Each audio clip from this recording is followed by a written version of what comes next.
Hello friends, welcome back to my channel. તમને બધાને કેમ છે? મજામાં છો?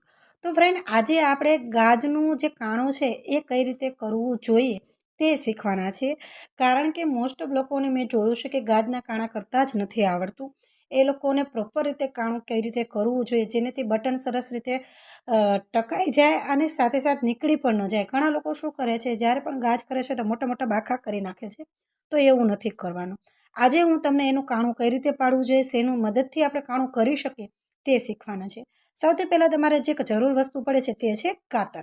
તો કાતરથી સરસ રીતે આપણે કાણું કરી શકીએ છીએ. પણ બીજી પણ વસ્તુ આવી છે જે છે ઓપનર.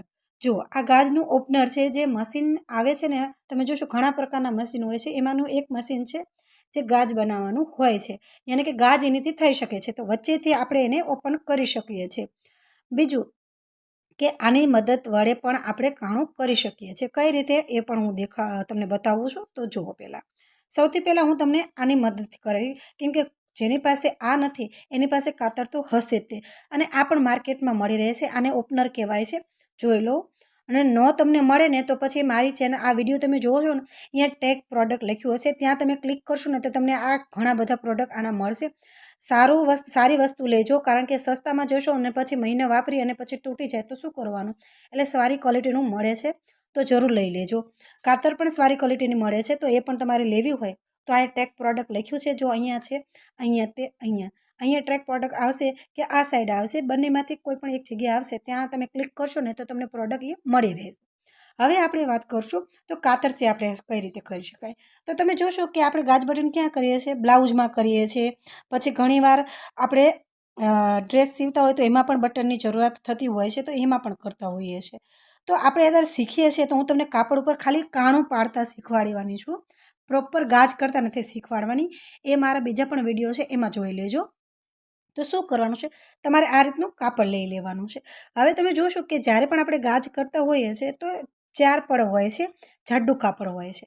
પરંતુ આપણે અત્યારે એકમાં શીખવાના છીએ આ રીતનું. તો શું કરવાનું, તમારે આ રીતનું કાપડ રાખી લેવાનું છે. ચારે સાઈડ છે ને સિલાઈ કરી નાખવાની છે, જેનાથી આ કાપડ છે ને એ ખસી ન જાય. કેમ કે જ્યારે પણ આપણે શીખતા હોય તો કાપડ છે ને આ રીતનું ઓપન હોય છે, જેનાથી કાપડ વાળે ઘડે ખસી જાય છે. તો એવું ન થાય માટે શું કરવાનું, ચારે સાઈડ સિલાઈ કરી નાખવાની. પછી શું કરવાની, સિલાઈ કરી અને પછી આ કાપડને આ રીતે વાળી નાખવાનું. જો હું કઈ રીતે વાળું છું, મારી સાઈડ મેં વાળ્યું છે. તમને તમારી સાઈડ ફાવે કે સામેની સાઈડ ફાવે તો પણ ચાલશે.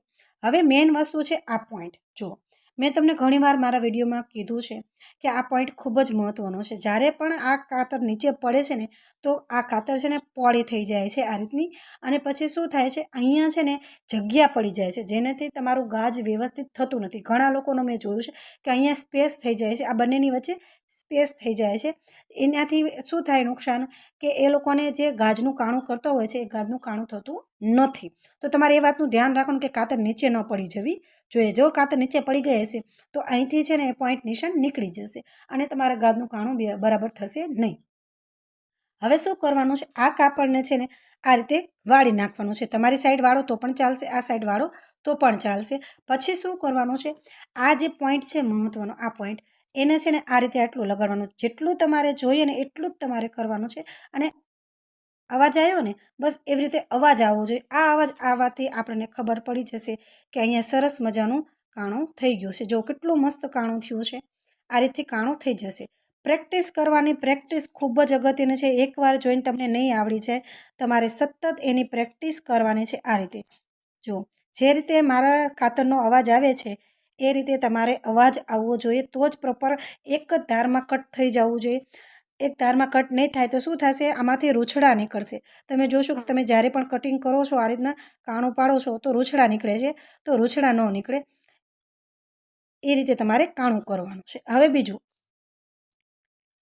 આની મદદથી કઈ રીતે આપણે કાણું પાડવું એ પણ હું દેખાડું. તો જુઓ, હવે આ કાપડ આપણે સાઈડમાં મૂકીએ, આ રીતનું કાપડ લઈએ.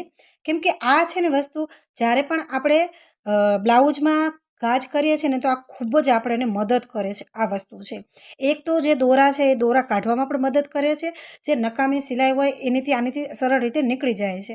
કેમ કે આ પકડવામાં પણ ઇઝી પડે છે. અને આપણે સોયથી જ્યારે સિલાઈ કાઢીએ છીએ તો એમાં જે રીતે સિલાઈ કાઢવી હોય ને એ રીતે સિલાઈ નથી નીકળતી. આમાં પકડવામાં ખૂબ જ આસાન પડે છે. તો સરળ રીતે આપણે નીકાળી શકીએ.